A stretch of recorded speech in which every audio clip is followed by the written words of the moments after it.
Hafenu Shalom Alaihim. Selamat pagi Bapak Ibu Saudara. Setelah kita berdoa, saat teduh kita akan sama-sama belajar dalam renungan pagi GPDI Jemaat Tidar bersama saya Maya Sari. Kita akan sama-sama belajar mengenai firman Tuhan, hidup memberi arti. Kita buka di dalam Yakobus 4 ayat 13 sampai 17. Apa arti hidup kita sebenarnya? Kita harus merenungkan hal ini. Apakah kita pengenalan akan Tuhan itu secara motivasi yang benar atau tidak? Kita akan baca ayatnya satu persatu terlebih dahulu.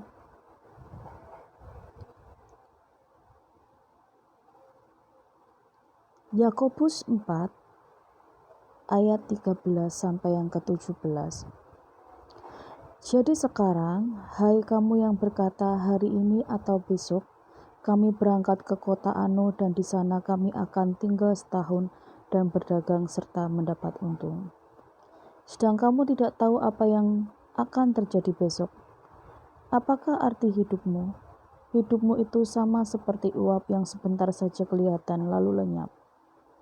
Sebenarnya kamu harus berkata, jika Tuhan menghendakinya, kami akan hidup dan berbuat ini dan itu. Tetapi sekarang kamu memegahkan diri dalam congkakmu dan semua kemegahan yang demikian adalah salah. Ayat yang ke-17, jika seorang tahu bagaimana ia harus berbuat baik tetapi ia tidak melakukannya, ia berdosa. Manusia diciptakan segambar dan serupa dengan Allah, yaitu memiliki akal budi.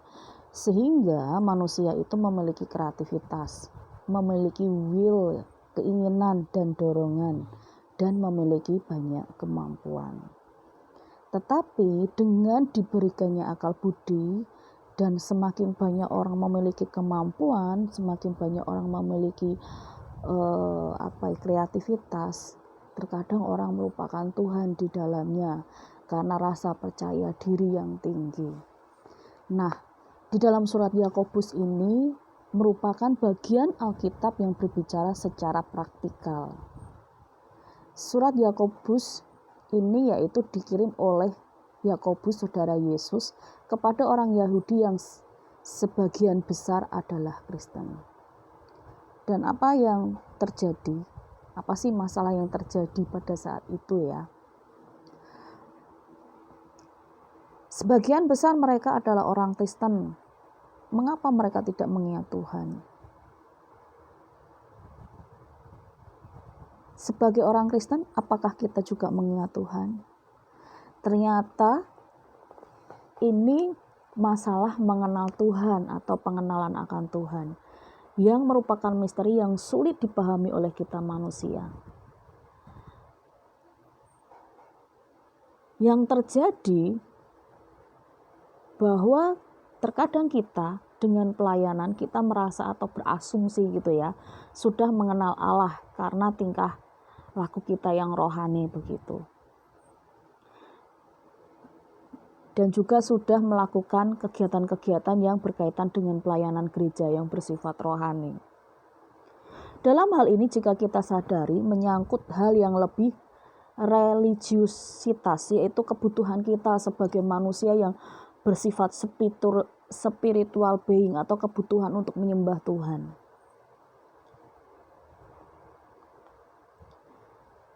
Nah, dalam hal ini kita akan sama-sama belajar bahwa apakah kita di dalam keluarga, dalam pelayanan, dalam pekerjaan, apakah kita sudah melibatkan Tuhan? Nah, kita harus melibatkan Tuhan karena kita juga tidak bisa melupakan Tuhan dalam perencanaan. Apapun rencana kita, pasti kehendak Tuhanlah yang jadi. Jadi dalam segala situasi, dalam segala hal apapun kita harus melibatkan Tuhan. Dalam keluarga, sudahkah kita secara pribadi menjalin hubungan yang dekat dengan Tuhan? Dalam mendidik anak, sudahkah kita melibatkan Tuhan di dalamnya? Dalam pelayanan, dengan didasari oleh hati yang benar, motivasi yang benar, campur tangan Roh Kudus melibatkan Tuhan dalam pelayanan kita. Dalam pekerjaan, apakah kita sudah melibatkan Tuhan di dalamnya? Dengan menjadi garam dan terang, sehingga melalui diri kita orang bisa mengenal Tuhan.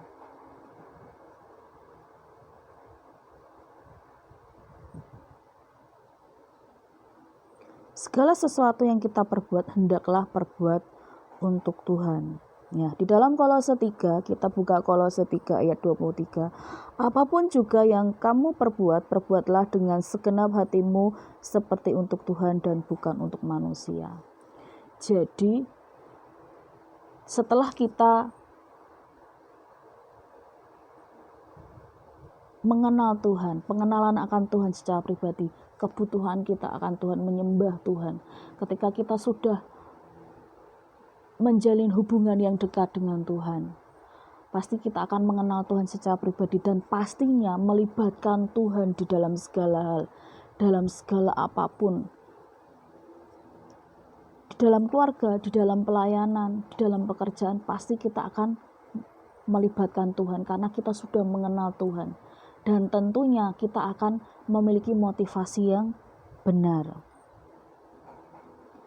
Kita akan melakukan sesuatu dengan motivasi yang benar. Di dalam Yakobus 4 ayat 15, sebenarnya kamu harus berkata, jika Tuhan menghendakinya, kami akan hidup dan berbuat ini dan itu. Tetapi sekarang kamu memegahkan diri dalam congkakmu dan semua kemegahan yang demikian adalah salah. Jadi, ketika kita mengenal Tuhan, maka kita akan melakukan segala sesuatunya untuk Tuhan. Kita harus mengakui kepada Tuhan di hadapan Tuhan. Apakah motivasi kita dalam mengerjakan sesuatu, dalam melayani Tuhan itu salah atau tidak? Terkadang tanpa kita sadari sering memasukkan agenda pribadi kita melalui pelayanan-pelayanan yang kita lakukan, sehingga hal inilah yang menjadikannya salah karena motivasi kita tidak benar. Kalau motivasinya kita benar, pasti orientasinya itu adalah Tuhan. Dan kita minta kepada Tuhan supaya tetap terus dimurnikan motivasi kita dalam melayani Tuhan, dalam melakukan segala sesuatu, bukan untuk diri kita sendiri, tetapi semua untuk memuliakan Tuhan. Apa yang akan kita perbuat untuk diri kita, keluarga, untuk orang lain? Melakukan apa yang harus kita lakukan, mulai dari hal-hal yang sederhana, dengan memiliki rendah hati untuk terus diperbaharui diri kita, dengan motivasi yang benar. Kemudian meminta kepada Tuhan untuk menyelesaikan dosa yang setengahnya tanpa kita sadari, ya. Di dalam ayat yang ke-17 bahwa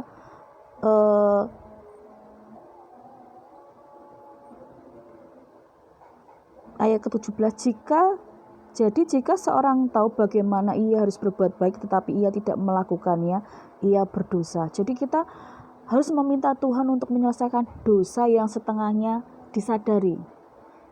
Dalam ayat 17 tersebut, dosa bukan hanya melakukan hal yang jahat, tetapi dosa yang mengetahui hal yang baik, tetapi kita tidak melakukannya.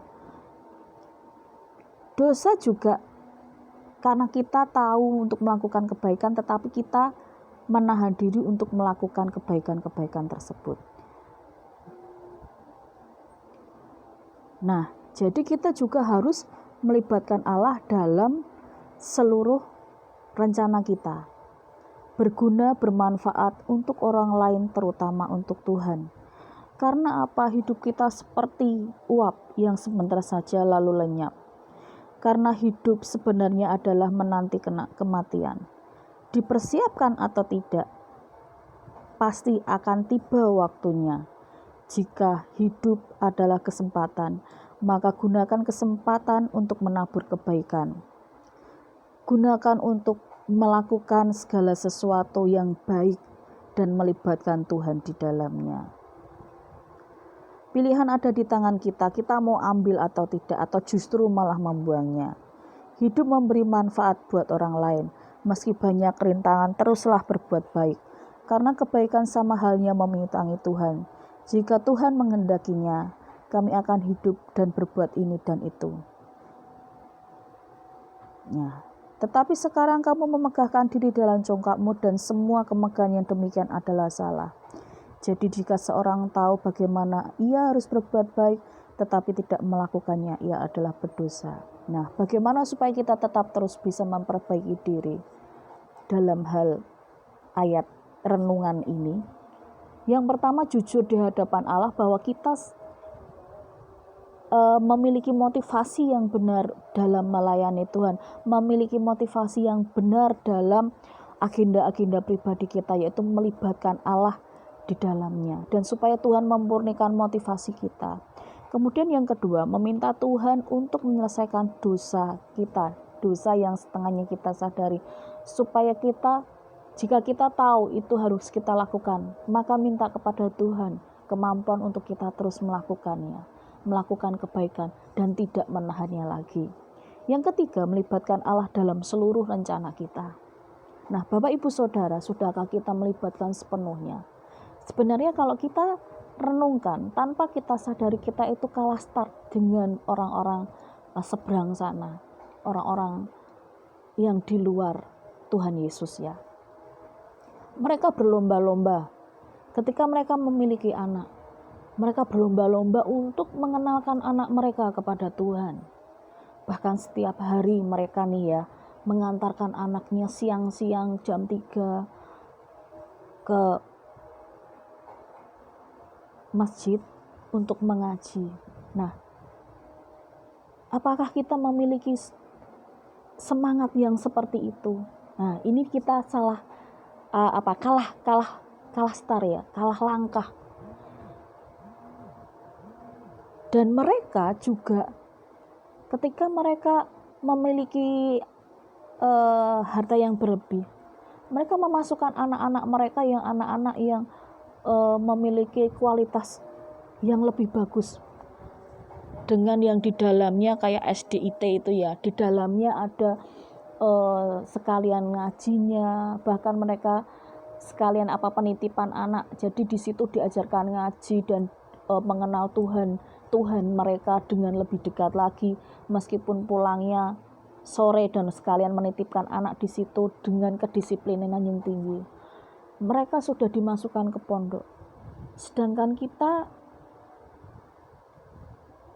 tanpa kita sadari, terkadang kita pun mengantarkan untuk yang mengenalkan anak-anak kita kepada Tuhan pun kita terkadang sering melupakannya. Bahkan kita kadang enggan untuk mengantarkan mereka ke sekolah minggu.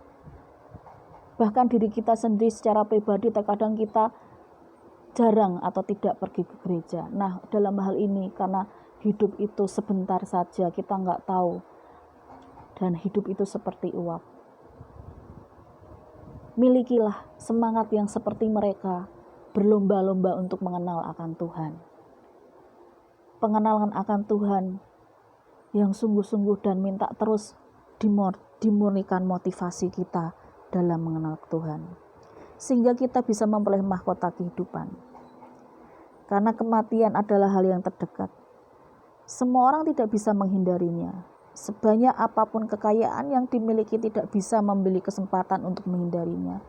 Sekuat apapun kita tak akan mampu melawan. Sebanyak apapun waktu yang kita punya tidak akan bisa mencegahnya. Jika akan tiba saatnya, kita tidak bisa lagi menolaknya. Hanya bisa menerima dan siap dalam penghakiman Tuhan.